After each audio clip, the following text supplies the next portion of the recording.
Katie Clark Crochet, and if you're watching this video you want to make a sweater, and it might be your first time to make a sweater.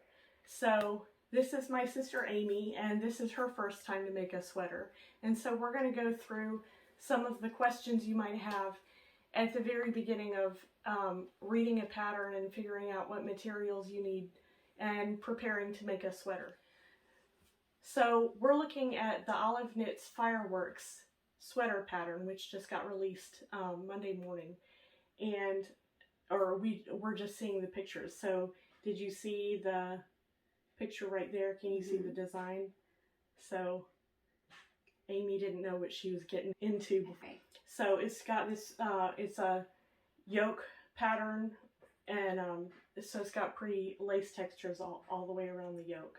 All right, so I'm going to put these links up for you to find them, and then you click where it says find this year's knit along packet and pattern here. So click where it says here, and there you can purchase the pattern, and it's $9. And then if you scroll down, here's all the information that you need to get ready to do the fireworks sweater. So the first thing you need to know is how much yarn to get. So do you have any questions about that?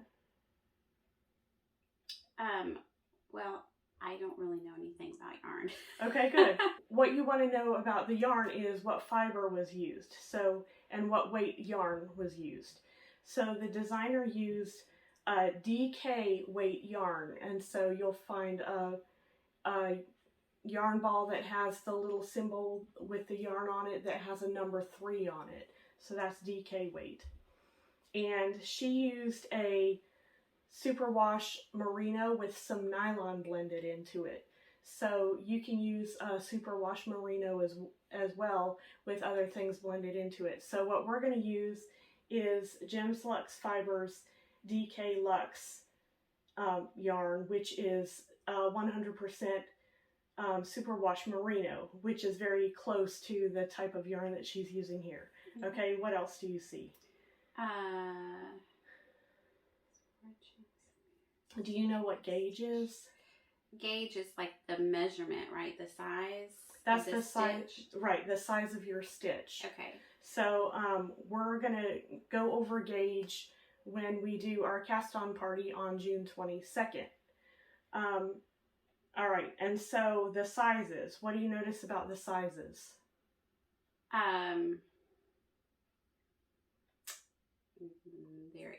I don't know. They're very nondescript. Like usually they have small, medium, and large and things like that. But this designer has chosen just to use numbers.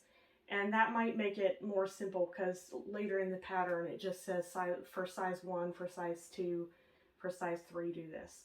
Okay, so you need to know what size you are. So you look at the finished bust chest circumference. Okay. So you want to measure the widest part of your body, which for a woman is usually the bust, and for a man would be the upper chest. So that's where you want to measure. Okay. And so we're going to measure, and I'll show you, and I'm going to show you how to measure, how to have a friend measure you, and I'm also going to show you how to measure yourself in case you don't have somebody around to help you. But it's easiest to measure with a friend.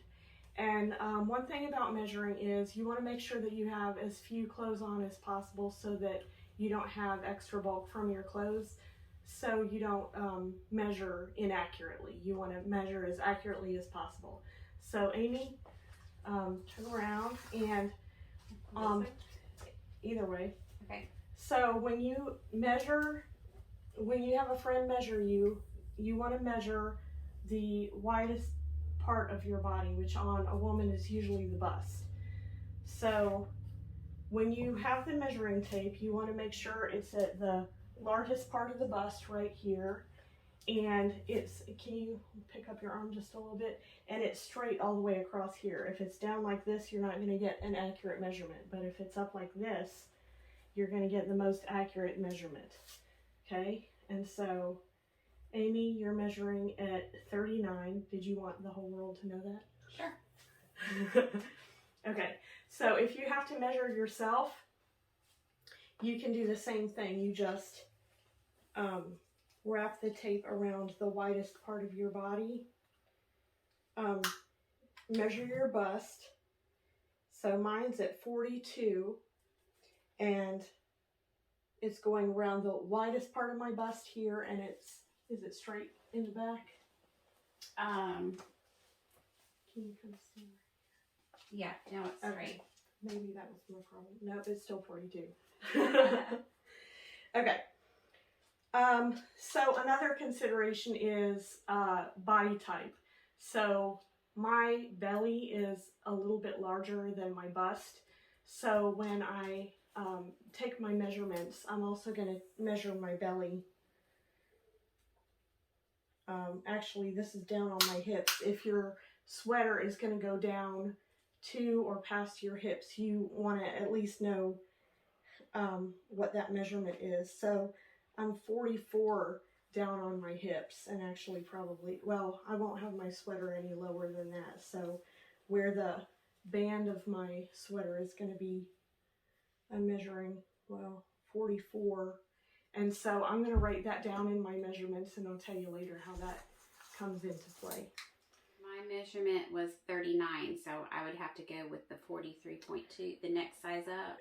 Now this is the finished bust circumference of the sweater. And when you read a pattern, you have to make sure whether it says sweater or whether it says your measurements. But this says it's the finished measurement of the sweater, and I know that because down a little bit lower it says fit advice, and this says the sweater is meant to fit with about 2 inches positive ease. Do you know what positive ease is? I would think that would be like excess or like... That's right. No. Okay. So ease is really important to know when you're fitting a garment, because the ease is going to determine how the garment drapes across your chest. So, for example, something with like a girly tee that fits closely would have 0 ease. So that means whatever your measurement is here, that's going to be the measurement of your garment. And then like a t-shirt would have 1 inch or 2, and a sweater or something that you would wear over another garment or an outer garment like a coat would have even more ease. And then if you wanted something skin tight, then you would have negative ease, where the garment would actually have to stretch around your bust when you put it on. So it says here under fit advice that you want to choose the size with a finished measurement that is 2 inches larger than your full bust measurement. So, Amy, your measurement was 39. Mm-hmm. So you're going to want to go a little bit higher than that. Uh-huh. So ideally 39 plus 2 would be 41. Uh-huh. Okay, so the measurements given here are 36.75 or 43.2. Uh-huh. So then you have to make a decision. Do you want it a little bit tight, or do you want to do it a little bit loose? So what do you think? I would say looser. Yeah. So for a sweater, because it's made to drape a little bit more, and because you might want to put a tank or something underneath it, it's okay to go a little bit bigger. But I will say I have a tendency myself to go too big, thinking it'll fit better, but don't fall into that trap, because I've had things that just hung on me because I overestimated how big to make it. Now, size 1 is going to be the first number outside the parentheses, and then size 2 is going to be the first number inside the parentheses, and size 3, which she chose, is going to be the second one inside the parentheses. So you would just count 1, 2, 3, 4. Size 4 is 46. Size 5 is 48.5, and so on. And So once you know what size you're going to do, so you're going to do a size 3, and I'm also going to do a size 3, even though I'm a little bit larger. The 46, which is the next size, is way too big for me. So mine is only going to have about an inch of ease, whereas Amy's is going to have closer to 3 inches of ease. Okay, so now that we know what size we're going to do, now we're going to go down to yardage. So what yardage are you going to do?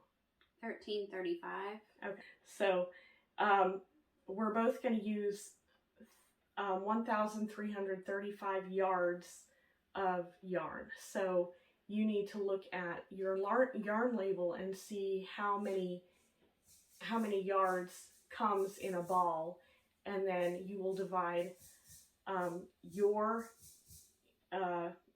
required yardage given here by the number of yards that are in each ball, and that'll tell you how many balls you need.